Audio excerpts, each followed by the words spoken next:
What's up guys, this is Remo. अच्छा, किसी ने सही कहा है कि everybody has a business plans until they get punch in the face. आज आपके साथ एक केस स्टडी के थ्रू बताने की कोशिश करूंगा कि क्यों एक बिजनेस या स्टार्टअप फेल हो जाता है और दूसरा क्यों सुपर सक्सेसफुल हो जाता है।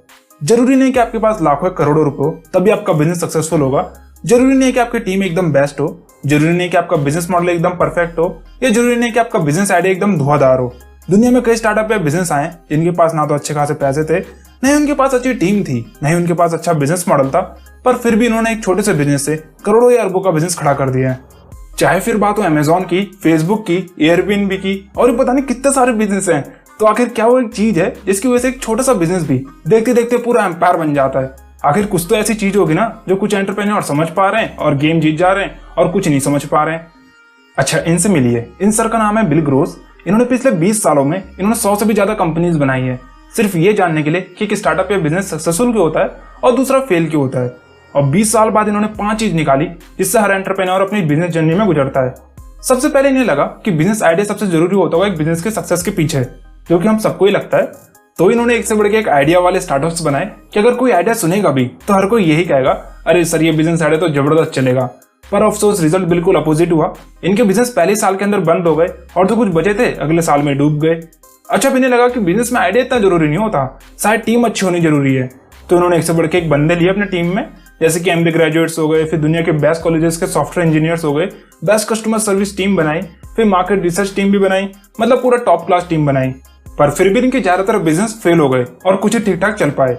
फिर इन्हें लगा कि अच्छी टीम होना भी तो ज्यादा जरूरी नहीं है, शायद अच्छा बिजनेस मॉडल होना ज्यादा जरूरी होता होगा एक बिजनेस की सक्सेस में।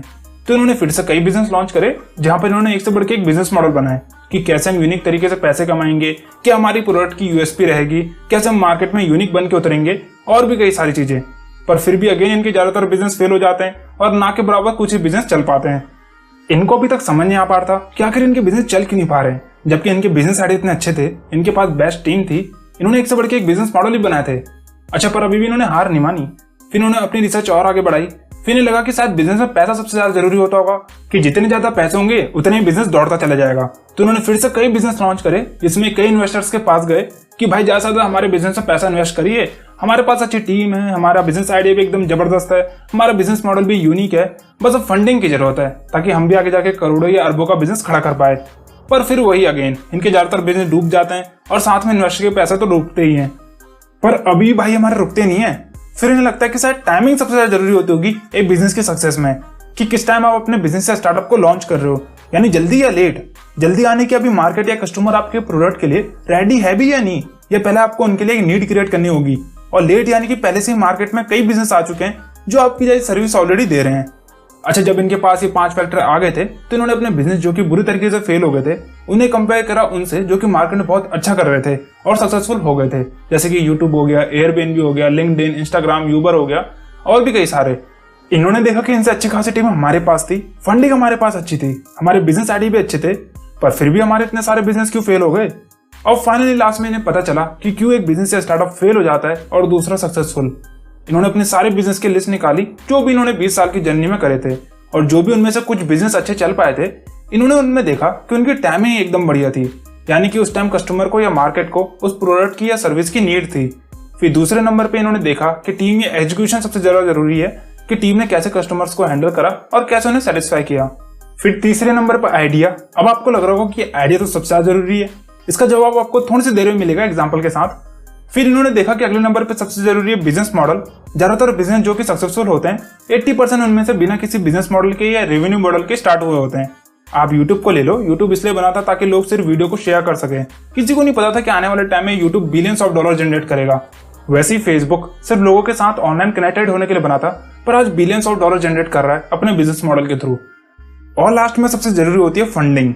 इन्होंने देखा कि जिस बिजनेस ने सबसे ज्यादा फंडिंग उठाई है वही अच्छा खासा फेल भी हो गए हैं। अब जब आपकी सर्विस या प्रोडक्ट की मार्केट में नीड ही नहीं है, आप चाहे तो पूरी दुनिया में अपने बिजनेस को एक्सपेंड कर दो, करोड़ों या अरबों की फंडिंग उठा के, ऑब्वियस सी बात है बिजनेस तो डूबेगा ही। अच्छा, एयरबीएनबी के बारे में हम सभी जानते हैं। एयरबीएनबी अमेरिका में तब हिट नहीं हुआ जब अमेरिका की इकोनॉमी एकदम स्टेबल थी और सब कुछ एकदम बढ़िया चला था। उस टाइम इन्वेस्टर ने एयरबीएनबी में पैसा लगाने के लिए मना कर दिया था कि ये कैसा आइडिया है कि अगर लोगों को रेंट पे घर चाहिए तो वो एयरबीएनबी का यूज कर सकते हैं, ये आइडिया नहीं चलेगा। और ऐसी कई लोगों ने बोला कि कोई भी अपने घर में एक स्ट्रेंजर को रखना पसंद नहीं करता। सबको लग रहा था कि एयरबीएनबी भी फेल हो जाएगा। पर आपको बता दूं, जैसे 2012 के आसपास अमेरिका में रिसेशन आया और इकोनॉमी डाउन हुई, कई लोगों की जॉब छूट गई, सेविंग सारी खत्म हो रही थी। जैसे सेम कोरोना पैंडेमिक के टाइम में हालत हुई और लोगों को कहीं से चाहिए था कि उनके पास कहीं से तो कुछ अर्निंग आए, तो बस यहीं पर एयरबीएनबी लोगों की नजरों में आया और सिर्फ 1 से 2 महीनों में लाखों करोड़ों लोगों ने एयरबीएनबी को यूज करा और आज तो बात ही कुछ चला गया। तो टाइमिंग मैटर्स। वैसे आपको बता दूं, अभी सेम कोरोना टाइम में भी जूम ऐप ऐसी पॉपुलर हुआ। कंपनी तो कंपनी बन चुकी थी, पर जैसे कोरोना की वजह से सारे स्कूल, कॉलेजेस, ऑफिसेज बंद हुए, तो सब लोग ऑनलाइन वीडियो कॉन्फ्रेंस के लिए जूम ऐप को यूज करने लग गए और सिर्फ 1 महीने में ही इतने यूजर जूम ऐप में आ गए थे कि ऐप बार बार क्रैश कर जा रहा था, यूजर संभाले नहीं जा पा रहे थे। अच्छा, अगर अभी भी किसी को समझ नहीं आया तो आप पेटीएम को तो जरूर जानते होंगे और पक्का यूज भी करा होगा। आपको बता दूं, नोटबंदी से पहले पेटीएम को कोई पूछता भी नहीं था। पेटीएम थक गया था यार दिखा दिखा के कि पेटीएम कर लो भाई।